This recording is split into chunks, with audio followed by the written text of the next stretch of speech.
Operation Fatherhood, when a child's question disarmed a corporate commander.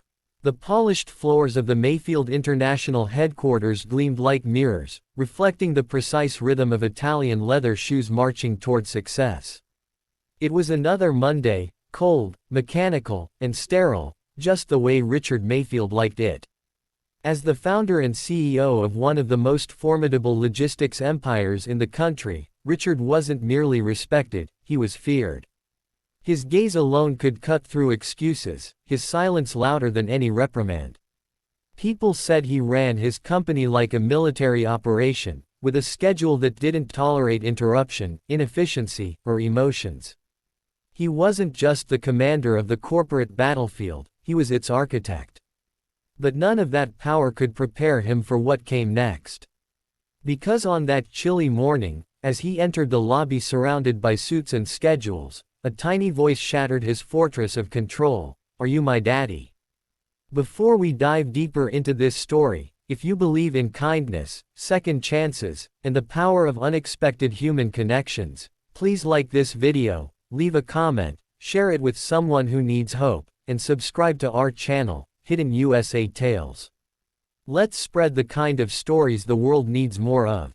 The question floated in the air like a slow-burning firework, stalling time, silencing movement. Everyone in the lobby froze. Phones were lowered, keyboards stilled. Even the security guards who'd seen everything looked up, startled.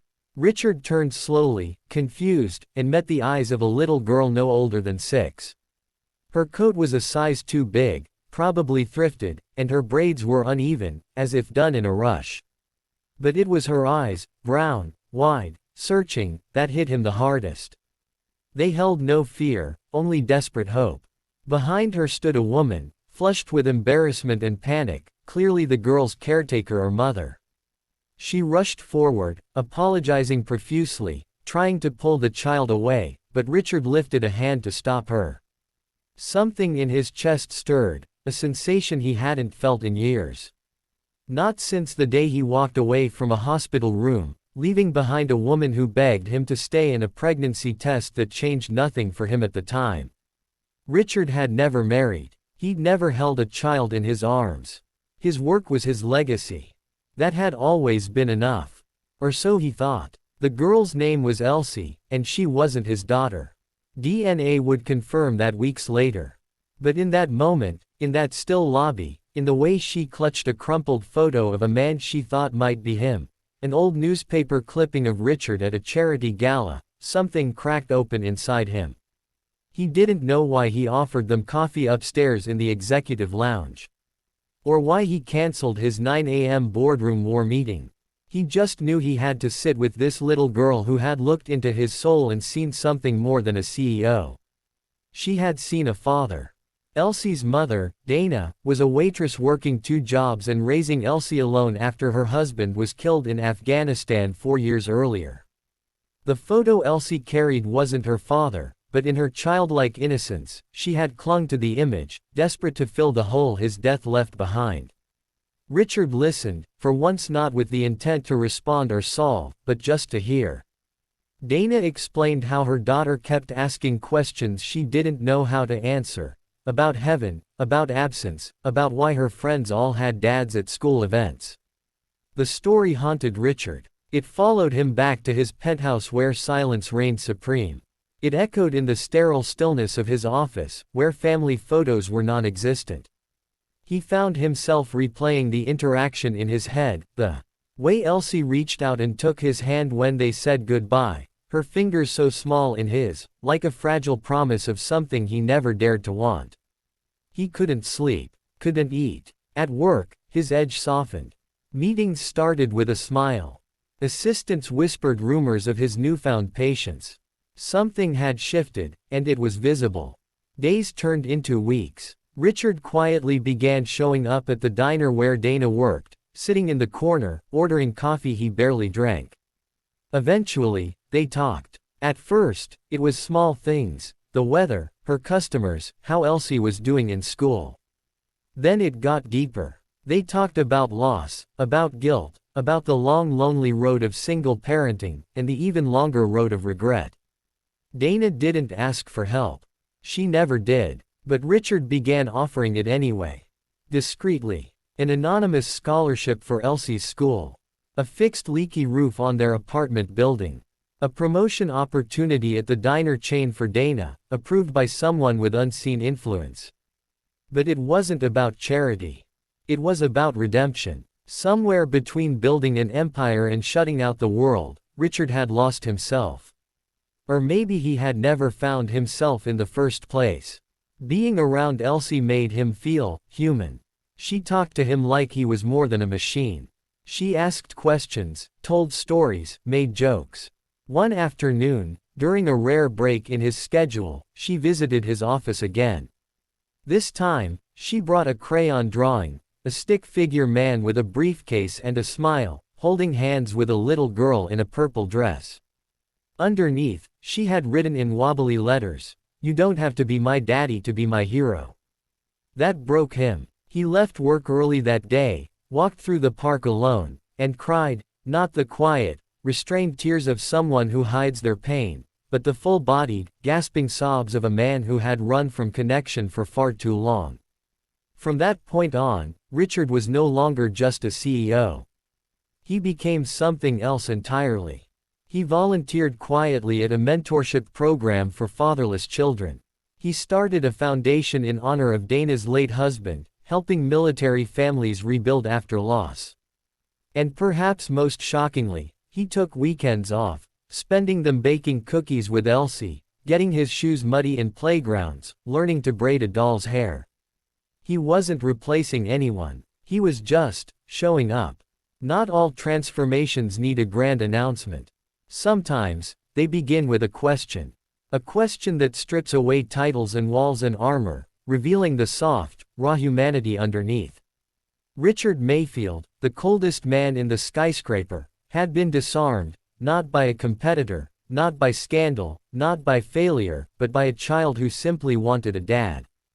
If this story touched your heart, if it reminded you of the power of kindness, of redemption, of the unexpected ways love can enter our lives, please like this video, leave a comment, share it with someone who needs this message, and subscribe to Hidden USA Tales. Your support helps keep stories like this alive. Special request.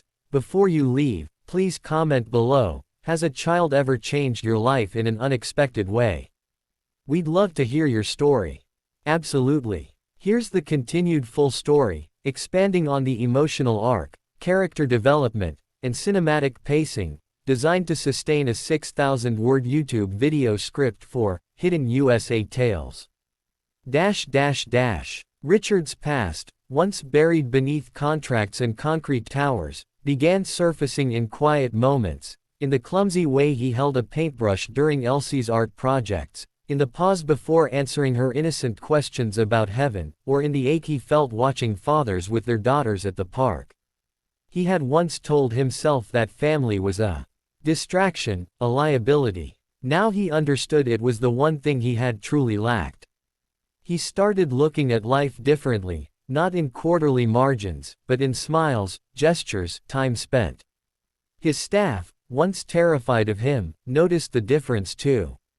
Gone was the tension that once hovered like a storm cloud in the executive wing.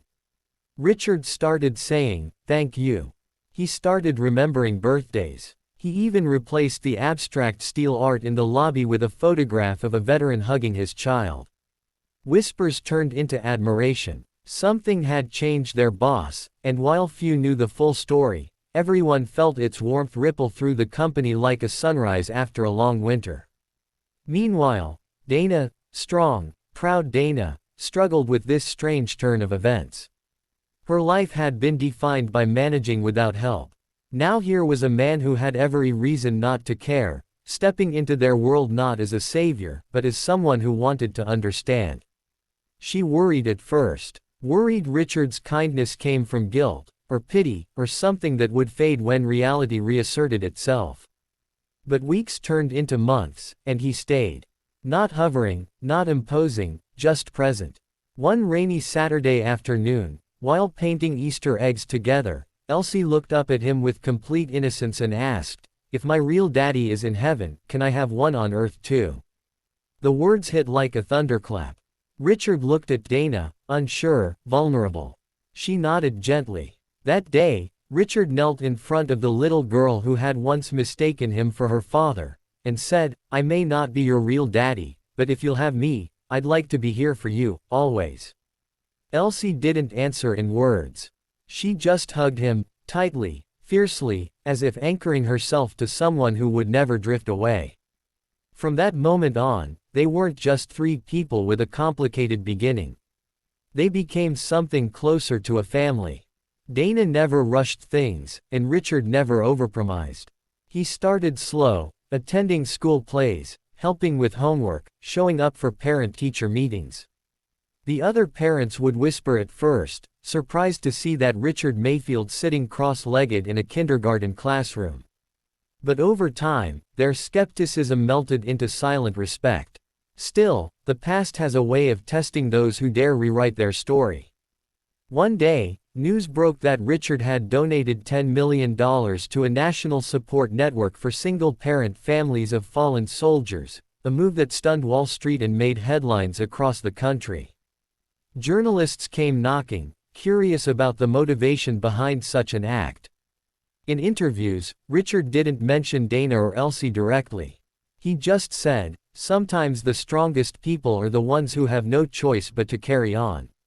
I just wanted to make that burden a little lighter for someone." Behind the scenes, though, not everyone appreciated his shift in priorities. Investors grumbled. Board members questioned his focus. Rivals tried to paint his emotional awakening as weakness. And for a brief moment, Richard was tempted to retreat, to return to the safe distance of solitude and steel. But then one night, after a long, tense board meeting, he came home to find a hand-drawn card from Elsie on his desk. It read, "You're the bravest man I know, because you care." That card became his shield. Eventually, Dana agreed to let Richard officially adopt Elsie. The process took months, paperwork, court hearings, evaluations. But when the day finally arrived, and the judge asked Elsie if she wanted Mr. Mayfield to be her father, she didn't hesitate. "He already is," she said with the confidence only a child truly loved could have. In the audience, the courtroom staff struggled to hide their tears. Even the stern judge cleared his throat twice before stamping the final document. Richard Mayfield was no longer just a corporate giant, he was a father. The closing scenes of their journey aren't grand or dramatic, they're the quiet, powerful moments that make life worth living. A hand held during a flu shot. A bedtime story read 3 times because someone giggled too much to sleep. A birthday cake slightly burned because Richard forgot to set the timer. Laughter, togetherness, healing. And as the years pass, the legend of Richard Mayfield continues, but not for the reasons that built his empire. Now people talk about the CEO who changed, not because he had to, but because a child believed in him enough to ask a question. That one question, "Are you my daddy?" was never about biology. It was about presence, love, and the courage to answer with your heart. If this story moved you even a little, if it reminded you that sometimes the greatest transformations begin with the smallest voices, please like this video, comment your thoughts, share it with someone who believes in second chances, and subscribe to Hidden USA Tales.